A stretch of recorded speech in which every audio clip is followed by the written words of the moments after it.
હિમાલયના વાઇબ્રેશન્સ, હિમાલયના સ્પંદનો, હિમાલયની જગ્યાનો પ્રભાવ એ દરેક જગ્યાએ જુદો જુદો છે.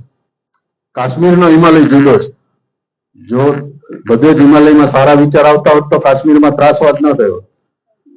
એટલે કાશ્મીરનો હિમાલય જુદો છે, હિમાચલ પ્રદેશનો હિમાલય જુદો છે, ઉત્તરાખંડનો હિમાલય જુદો છે, સિક્કિમનો હિમાલય જુદો છે, તિબેટનો હિમાલય જુદો છે, ભૂતાનનો હિમાલય જુદો છે.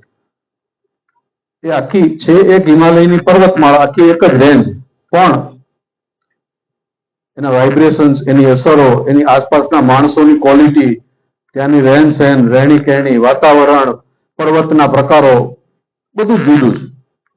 આ બધા સ્તરીય ખડકો છે. ભૂગોળની ભાષામાં કહીએ ને તો જે લેહ લડાખમાં છે એવા જ ખડકો કૈલાસ માનસરોવરમાં છે. સ્તરીય ખડકો, એક એક પડ બનતું ગયું હોય, એટલે એની ઉપર કોઈ ઝાડપાન નથી.